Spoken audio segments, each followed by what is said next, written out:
Do I have everybody's attention now? Burn it down! This is the In My House Pro Wrestling Podcast. Finally, The Rock has come back home. Scotty Villa brings you your new favorite pro wrestling podcast. There is nothing you could do that is more dangerous than wrestling CM Punk. He's got the latest in covering all of the major promotions in professional wrestling. Austin 316 says I just whipped your ass. Breaking news and hot topics, he's covering everything from Monday night till Sunday night's main event. I'm the hottest thing in professional wrestling. I'm Dr. Britt Baker. And we never forget to go old school. I was rowdy before rowdy was cool. From the golden era The irresistible force meeting the immovable object to the attitude era. And if you're not done with that, then he's got 2 words for you. To the revolution. It's about the 14 years it took me to go from undesirable to undeniable. And everything in between. Super kick, hot tag! This is your pro wrestling podcast. This is In My House. Give me a hell yeah. Welcome to my house, baby, take control. Welcome everyone to the In My House Pro Wrestling Podcast. Scotty Villa with Monday Night Mike, UK Tom. Fellas, we are going backstage at Reaper Wrestling. That's right. We're going to have a little brawl. Guys, we've got guests this week. We've got a big guest for a bonus episode. UK Tom, introduce our guest to everybody. Hey, yeah, so very excited this week. We have a returning guest of Aaron from Reaper Wrestling, and we also have... and we also have Crazy Steve of TNA and NWA fame, as well as obviously one of the pillars of Reaper Wrestling. Welcome. Oh. Thanks for joining us, Greetings and guys. salutations, lads. Thanks for Lads, joining. I like it. I have one person from the UK on this goddamn podcast. We don't need two. Guys, it's exciting times because season 2 of Reaper Wrestling is coming next month here in April in Moose Jaw. Make sure you get your tickets. Go sign up. Sell out the pit. Aaron, I want to jump to you right away real quick first. What can fans expect from season 2 of Reaper Wrestling? Quite a bit. If you've seen the card and the lineup for the first show and what we've been lining up for the second show, we got a lot of big stuff planned. We sold a ton of tickets already. We're way above schedule on our ticket sales, so it looks like it'll be a sellout. We might be turning people away at the door. Good. That's what you love to hear. Love to hear that. We attended all of season 1. The In My House crew here. You can see us in the documentary. All the videos of the shows are up on YouTube as well. So if you want to get caught up on how things went down, hit up Reaper Wrestling's YouTube page and you can get caught up on everything that you may have missed. Season 2 is looking real good. There's some big names coming up here, including Crazy Steve. Crazy Steve is coming back for season 2. Steve, you're involved heavily in season 1. What can we expect from you in season 2? As it pertains to what exactly? Are we talking in front of the camera or behind the camera? Well, it got pretty heated with you and Thelonious in season 1. We saw a mystery box. We saw, I believe, what's called a gimp. And we saw you smashing that mystery box. Will we expect... I want to know if we're going to see more violence from Crazy Steve in season 2. Absolutely. I mean, that comes with the package, right? And for anybody who hasn't seen, I highly suggest go on to YouTube, search out Body Harvest, which would have been our last show of season 1, where myself and Good Thelonious did Battle in a Monsters Ball match, which ended with, like, I'm not going to give anything away just yet, because always cards subject to change, but I can tell you right now that myself and Good Thelonious are likely not finished. I still have one of his cursed magic mittens, and I'm sure he wants that back. As ridiculous as that sounds to anybody who hasn't seen the show yet.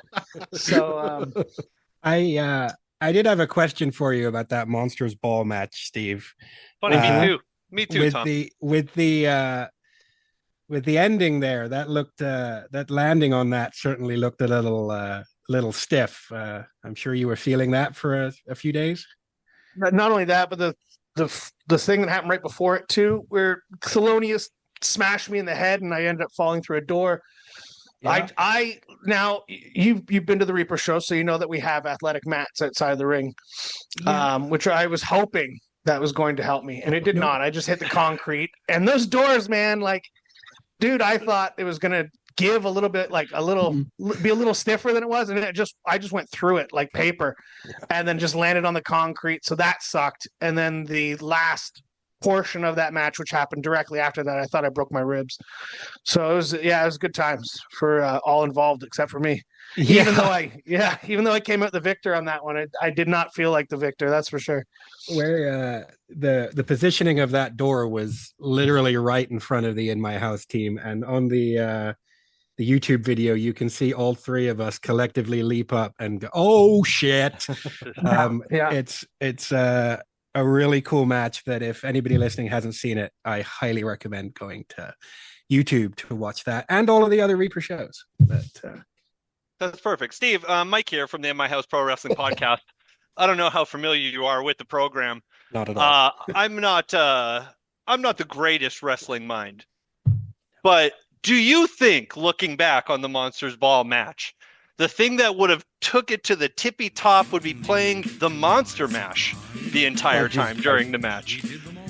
I feel like that would be distracting and silly. I also feel very much in agreement, and I'm very glad that didn't happen. I mean, that's something for Danhausen, not for Crazy Steve. Also, the Thelonious box, is it filled with weed? No, I would never have smashed it if it was. All right. Well, moving on. Steve, being in the business as long as you are, what's the environment like backstage at a Reaper Wrestling show to you? I know we've got to talk to Aaron before, but being a talent and obviously in behind the camera now, what's the vibe like backstage at a Reaper Wrestling show? For me personally, like, it's stressful, but not due to like, it's stressful because we're running a wrestling show and I'm also participating in said wrestling show. So I'm pulled in a lot of different directions, which has been a challenge for me, but I knew that going into this. It's kind of why I chose to take this role, because I wanted to challenge myself. And I'm grateful for the roster that we've collected because they're all professionals. And again, they don't make my job stressful at all. It's just when running a wrestling show, the idea of card subject to change is very real. And, there's been times where we've had to resort to plan B and plan C and plan D. And that can come down right down to the wire too, is like, before doors are opening, we're having to make changes and stuff like that. That's just part of the wrestling business. So the idea of having to roll with the punches and kind of just go with it as it comes has been something that I've had to kind of, not come to terms with, but like just really get on board with. And it happens a lot in wrestling. Like it happened a bunch in TNA. It happens a bunch in NWA and any other places that I've worked as well. But like with me being, the producer and all that stuff on the shows, as well as being a participant, it just comes with a whole bunch of other challenges like that. So it's it is stressful, but it's also rewarding too. Like at the end of the shows and stuff like that, I've always, it's kind of like going to the gym. In the sense of whenever you walk out of the gym, I've never once said, "Oh, geez, I really wish I didn't do that." I always feel really good when I leave the gym. I might not have the motivation of going into the gym, but once I get my butt there and I work out and I leave, I feel great. And a Reaper Wrestling show can kind of be like that. Not that I'm not looking forward to those shows, but I know that it's going to come with a cavalcade of stressors and, and again, of rolling with the punches. But after the show is always complete, for each and every show, I've always come out with like, "Oh man, that was awesome. I'm really glad we did that. And I can't wait for the next one." Scotty and I fully understand what you mean about going to the gym. We fully Fucking on board with motherfuckers. that. I have a question for you, Aaron, mainly, I think, of what in the first season, what do you think went right? Is there anything you would have changed? So we had two segments, which the audio stopped working and my computer froze, and that would be the very first segment on the very first show. Yep. And then actually during Steve's match with Good Thelonious there, the sound cut out on us right before Good Thelonious came out, and so those two things, but they played it off very well in both cases. But awesome. Knowing what it was supposed to be, it's frustrating because I'm a perfectionist when it comes to things like that. So it would eat away at me for days. But yeah, no, other than that, I don't think I would change much. I loved our roster. I wouldn't change anything that way. I mean, I would have loved to do another show. I mean, so if we could have did another show, maybe that would be it. The timing wasn't there, and yeah. I'm glad we pulled out when we did, because winter is awful here, and yeah, the risk of flights being canceled and show being canceled would be financial suicide. So for sure. Steve, I'm curious, what made you decide you wanted to get more involved behind the scenes when it comes to producing a show or booking a show? And is that something you've always wanted to do since you've gotten into wrestling, or was that just more of, I think I could do this and I think I could put on a great wrestling show? It's something that I've kind of like thought about over time, right? So I'm in year 23 of professional wrestling. So it's not like year one, that's what I wanted to do. You know what I mean? It gradually builds from there. And I've been on enough shows that where you're sitting in the back, you're like, why don't they do this? Why don't they do that? Like it seems so simple, yet sometimes promoters can make it complicated. And then when Aaron approached me with the idea of starting up a wrestling company, I immediately told him that was a terrible idea and not to do it. In fact, I still tell him that to this day. And the reason is because it can be a really expensive endeavor that doesn't necessarily pay out. And there's enough challenges with just being in Moose Jaw, you know what I mean? And again, like what Aaron was saying with the flights and all that stuff, and the kind of show that he wanted to put together, it presented a bunch of challenges. And again, flights being maybe the biggest one. And the idea that, like Aaron was saying, in wintertime, it sucks. It's just terrible there. So then you kind of have to figure out, well, how are we going to keep this brand alive? Well, the winter season is all over Moose Jaw. And the biggest thing was I seen the passion that Aaron had, and I wanted it to go great. I didn't want somebody else to come in there and rob the bank, so to speak, and just kind of, oh yeah, let's run this promotion, and then they just kind of do everything for themselves and end up burying the promotion. I've seen it a million times where a promoter comes in and he puts his trust in a certain people's, and then they rob the bank and that promotion closes down. And I didn't want to see that. I am very much an advocate of, I want Reaper Wrestling to be a place where young wrestlers can find the opportunity to wrestle on a bigger platform, wrestle certain superstars that they would never get a chance to be in the ring with, as well as providing the amazing fans of Moose Jaw with a fantastic wrestling show, ultimately, you know? So, I'm at a point in my life where I have the time that I can dedicate to Aaron and to Reaper Wrestling to put in the work and put in that creativity to help make that show as big as it possibly can be. I just got one more quick follow-up, fellas. And it could be to both of you guys, Steve and Aaron. How often do you have to explain to wrestlers that you reach out to what the fuck a Moose Jaw is and where it is on the planet? Because I can't imagine it's a pretty well-known wrestling hotbed for the wrestlers that you guys are reaching out to. I'll say, like, most of the participants that I contact are well-traveled, so they're well aware of Moose Jaw, but I would be remiss to say that a lot of them have wrestled in Moose Jaw. So it's and you know what the biggest challenge is? It's not so much like where is Moose Jaw, it's the travel itself. Because some of these guys are traveling from a great distance, and it's going to take them maybe 2 days to travel, or maybe it's like a day of travel, the show, and then a day back home of travel. And for certain guys, it's like, well, I have a show on Sunday. I could do a Saturday show, but I'd have to get home super early, and that kind of creates a difficult atmosphere as it pertains to getting a ticket to make sure that they get home safe. And God forbid if there's a delay or a canceled flight or something like that, then they're missing out on that booking. So that in itself causes the most of the problems. But as far as as far as mentioning, hey, it's a Moose Jaw, Saskatchewan. You know what? The reality is a lot of guys are like, I've never wrestled there before. Oh, that's cool. Let's. I want that to work out. Hopefully that can work out. So, I would say the feedback has been more positive than anything. I think too that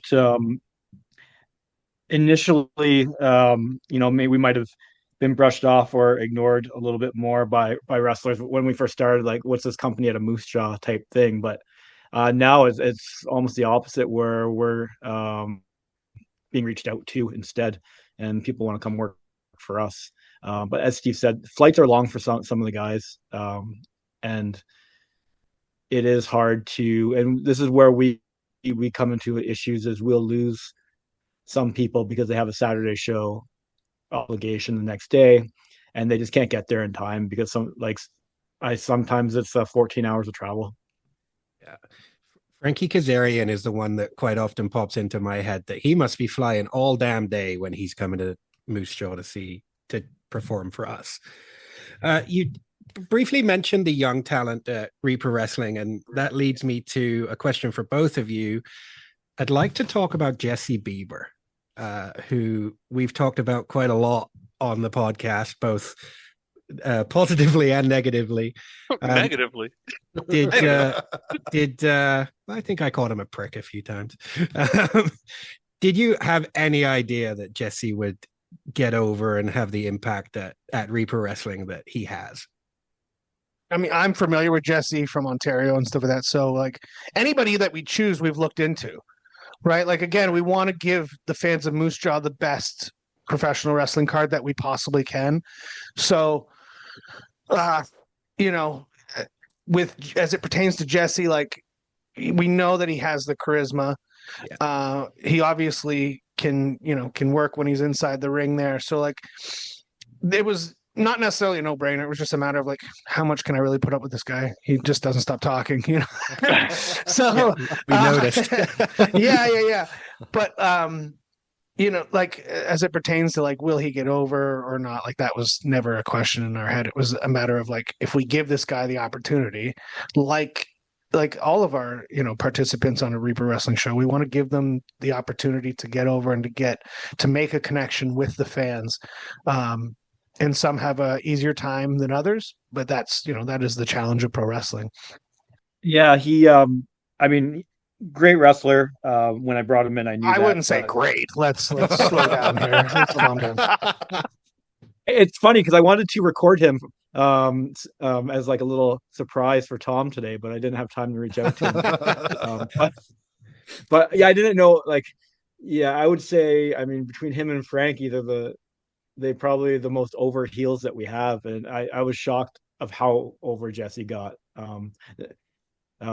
Which is fantastic. It's great having him on the shows. I think one of my favorite parts of Reaper is that every time he comes to that venue, he's just shitting all over the three of us just almost immediately.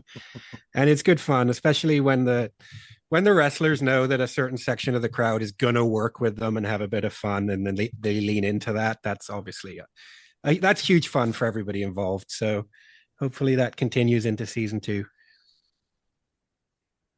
Absolutely. Well, he's coming back, so I'm sure people will just hate him more this year. Oh, I'm sure. Karen goddamn teeth. I think it's another thing.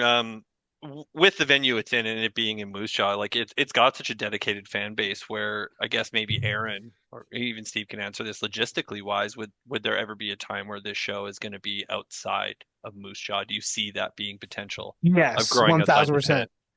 That's the goal for this year, is to spread the brand everywhere. It was the goal from the get-go, to be honest with you. When we were having initial conversations about Reaper, it was like, okay, like we don't want to just keep it in Moose Jaw. We want it to, I mean, I'm here in the United States, so like we want to bring the brand over to the United States, but we want to do it in other parts of Canada. We don't just want to keep this in a little pocket in Canada. We want to spread it all over the place and make Reaper Wrestling, the brand itself, as big as possible. Just because it'll benefit everybody involved. Yeah, I'm actually holding the tentative show dates in my hand, and there are a couple that are not in Moose Jaw. Oh, exciting. Yeah. Very interesting. Stay tuned, everybody. Make sure you're following Reaper Wrestling on all their socials, and you won't miss any of those exciting announcements. Steve, you said you've had what, a 23-year career so far? Yeah, 1 year, 23. 23? Can I go back to where it all began? Were you a wrestling fan growing up, and what hooked you into wrestling? Yeah, I've watched wrestling ever since I could see. So my mom sat me down in front of a TV with pro wrestling. Yeah, again when I could see. Backstory: I was blind when I was born, and I had surgery, and now I can kind of see. Okay. So, yeah. So she would tell the story like when I was 2 years old. She sat me down in front of wrestling, and I just never stopped watching. I've always loved it. Everything about it, from like just the circus aspect of it and just everything about it, just encapsulated my imagination as a kid.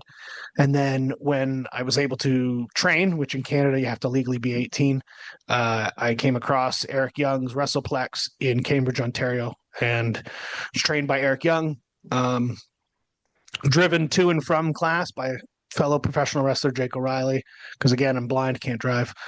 So that has been a huge, if you really think about it, like the main thing in a pro wrestler's life is travel. And when you can't see to drive a car, like from a legal standpoint, that makes things a lot more difficult. So the fact that I'm even there in Moose Jaw right now, the fact that I'm even a professional wrestler, like it never should have happened. Like if you write my life down on paper, where I grew up, how I grew up, like I never should have succeeded. So it's kind of intriguing and interesting and awesome that I have succeeded to the level that I have. But yeah, it's just always been a passion of mine, like from day one, essentially. Even when you're in high school and you're pressured to figure out what it is you're going to do after high school and stuff like that, which is quite ridiculous because you've only spent about 17 or 18 years on the planet. So why the hell would you know what you're going to do for the rest of your life? That being said, I always wanted to be a pro wrestler. I just always wanted to. But being legally blind, and like at the time I was like 130 pounds, it seemed like it was impossible. And I kind of attribute this to being naive and being obsessed. I mean, I'm partly talented, but I'm mostly obsessed with doing what I want to do and not letting anything stand in my way, including being legally blind. So I just had to work harder than a lot of other people in order to achieve the things that I've achieved. But I've never looked at it as like, woe is me. It's just, even when you're paying your dues, I never looked at it like paying your dues. It was like, I get to do this. I don't have to do this. I get to do it. And I'm incredibly blessed for that.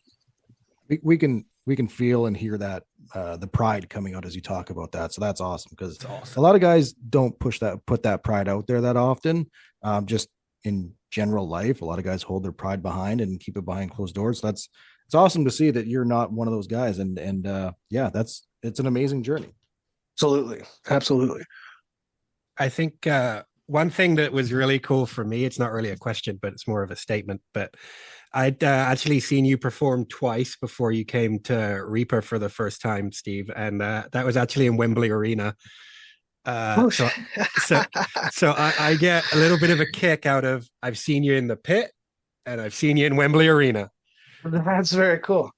Would that have been Monsters Ball, or would that have been 2015, like when I was Clown Crazy? I saw you one of the first time you were you weren't managing, but you were ringside for Abyss and Jimmy Havoc. Yep. And then the second time was some sort of multi-person, may have been intergender, 8-person tag type situation. I think it was for Explosion. Okay, so it would have been Decay version of Crazy Steve. Yes, then, it was if that Decay. the You case. were Yeah. So the Monsters Ball thing would have been the night before, I think, because I remember that whole UK tour. So yeah. Very cool. Very, very cool. Steve, when you look at, and Aaron, this is for you too, when you guys look at the pit, and we've discussed on this show in the past after shows how much we love the venue that Reaper shows are in, and it reminds us of an ECW style wrestling venue. When you guys walk into there, does your minds just go crazy and all the cool shit that you can do and perform at inside the pit? Because it is really, really cool and intimate, and people definitely need to check it out. Well, to answer your question, I'll do it like one, watch the documentary. We just released it. But yeah, check out the documentary because we do touch on that as well. And I'll just say, like, at first when Aaron showed us the space, it was like, okay, all right. It was just like it was a shit hole, really, honestly, at the beginning. And then when Aaron explained, like, here's my ideas, here's what I want to do. He will say that he felt like there was skepticism. I wasn't skeptical of what was going to happen because I know Aaron's passion and I also see his work ethic. And the reality is we met our goal and it was super impressive to see how hard Aaron worked to make that place look like it does. Now to step into the pit today, when I step in there, I do see like some of the cool things that can be done, but now we look at things like, okay, what else needs to be done here to help to continuously improve that place? I love how it looks now, but there's certain things that Aaron and I both see that we're like, we need to change this, we need to change that, I'd like to change this. And that'll hopefully come in time as well, so that we're going to constantly improve that area because we, again, like what we're asking people to do is leave the comfort of their home, part with their money, and sit and watch professional wrestling for 2.5 hours. And that is, it can be a big ask. And so when you step into the pit, we want it to seem like you're coming into someplace very special, someplace that has a vibe to it right away as soon as you walk in. And so that when you spend your money, you're like, okay, I'm coming to an event. It's not just your local VFW hall or your local gymnasium just to go watch independent wrestling. We're trying to provide our audience, both online and in person, with an experience that they can't really get anywhere else.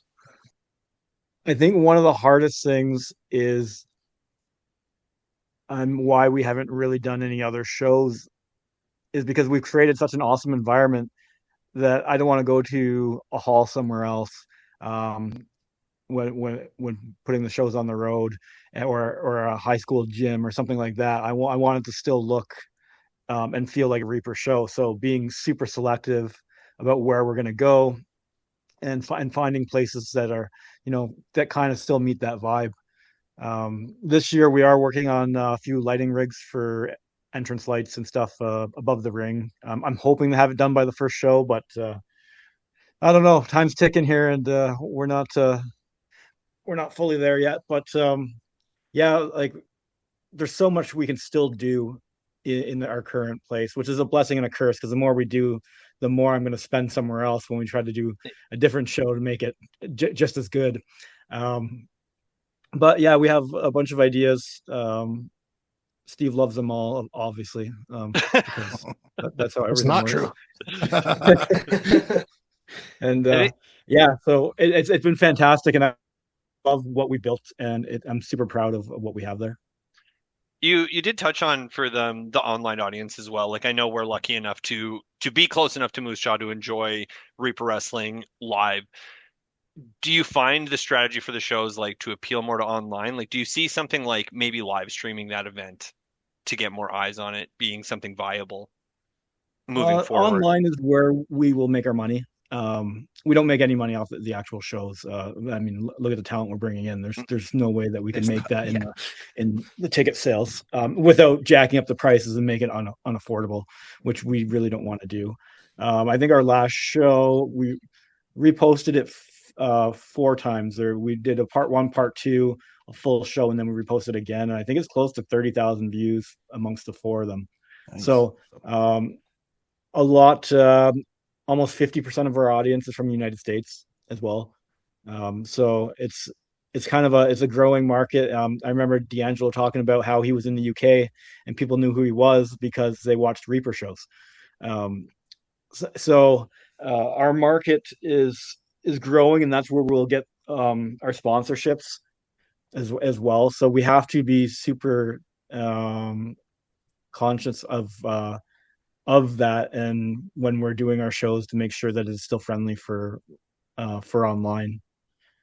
Steve and I have talked about that quite a bit on the upcoming show.